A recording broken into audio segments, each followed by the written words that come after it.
muito feliz. Eu vou começar já apresentando meu convidado, Carlos Florencio. Muito obrigado por estar aqui. Saúde, Saúde, um brinde. Obrigado pela presença. temos vinho, né? Temos vinho, é um podcast. Eu falo que não é um podcast de vinho, mas é um podcast com vinho. Adoro receber meus convidados com vinho. Saúde. Bom, o Carlos quem ainda não conhece, é um terapeuta, mais de 35 anos atendendo, né? Um escritor, filósofo. A gente vai falar, inclusive, sobre uma teoria que ele criou e escreveu um livro sobre isso. Carlos, obrigado por estar aqui, fico muito Obrigado, eu. feliz. A área que você atua, né, eu gosto muito quando são assuntos que você dá, né, eu até usar o termo que o pessoal fala, dá aquela bugada. Então eu Ah, falei, hoje eu estou aqui para bugar. Para começar, eu acho que não consigo fugir da pergunta clichê e óbvia, né? Como é que começou, né, o seu interesse pela área? Enfim, né, onde foi a origem, né? Eu sei que bem criancinha você já começou a enxergar algumas coisas, né? então, eu já nasci meio que fora da caixinha, né? E já nasci diferente. Logo muito cedo eu percebi que a minha diferença ela era uma qualidade e que nós todos somos diferentes e que não temos que ser igual aos outros. No primeiro momento, quando você se percebe diferente, né, existe uma sensação de que você não faz parte daquilo que você se definiu como diferente. Eu já criei aí uma certa separatividade. Nós sempre vamos nos separar das situações e vamos nos sentir à parte das situações, e dependendo do seu grau de autoestima e autoconhecimento, você pode sim se sentir excluído, rejeitado, desvalorizado, não reconhecido, não aprovado. Nunca foi o meu caso. Eu percebi que na minha diferença estava aquilo que era eu. Ainda não sabia o que era qualidade, né? Qualidade a gente vai aprendendo depois mais tarde, né? Aquilo que nos dá, que nós vamos definindo como valores. Mas perceber aquela minha diferença não me fez sentir uma inquietude interior.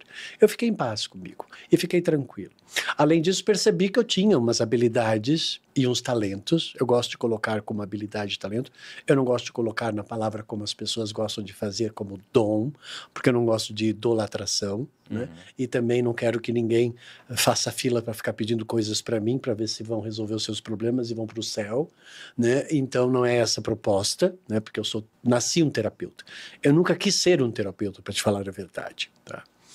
Quando eu vi, eu já era. Porque desde muito cedo eu era bom para abordar coisas que saía fora um pouco do contexto daquilo que as pessoas viam, né? Além disso, conseguia ver umas coisas que as pessoas não conseguiam ver, que as pessoas chamam de mediunidade, eu chamo de inteligência intuitiva, percepção extrasensorial.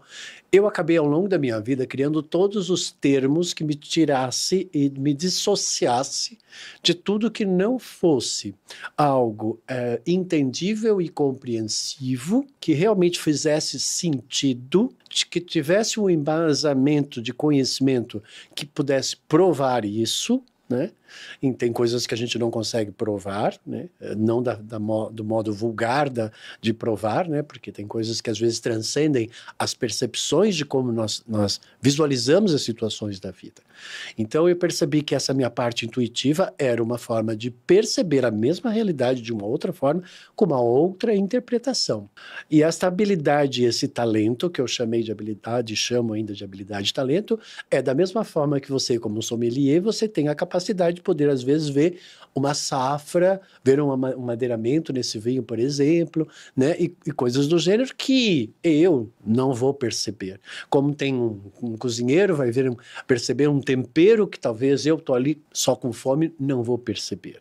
Então, eu já nasci com a habilidade de poder perceber aquilo que os outros não percebiam, né? Mas, E por a exemplo, traduzir isso, né? E a traduzir isso, conseguir ver a energia e traduzir a energia, porque eu via a pessoa e depois eu via uma energia à volta da pessoa. Mas não era todo mundo, e não era uma coisa que eu sabia como ligar ou desligar. Ela aparecia, e não aparecia quando eu queria, aparecia quando aparecia. E muitas vezes aparecia na hora que não tinha que aparecer. Então, me pegava sempre um pouco de surpresa, né? No primeiro momento, a minha mãe me levou no oftalmo, achou que eu estava com problema de visão, né? Depois, mais tarde, no psicólogo também, né? Mas não foi detectado nenhum problema, era uma habilidade. E só quando eu fui levado num centro espírita, naquela época, é que disseram que eu tinha essas habilidades, né? Mas eu não me identifiquei, eu nunca me identifiquei com religião, sabe? Com nada que fosse dogmático, que fosse aprisionar as pessoas. Eu sou uma pessoa que eu gosto da sabedoria, né? Eu gosto do conhecimento, né? Eu gosto da ética, né? Eu gosto da moral, eu gosto dos bons princípios.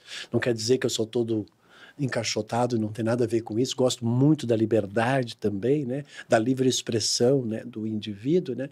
Mas para mim tudo tem sentido e tudo tem propósito. Eu não gosto de nada que nos leve para algo que eu não consiga sentir realmente que é uma verdade, né?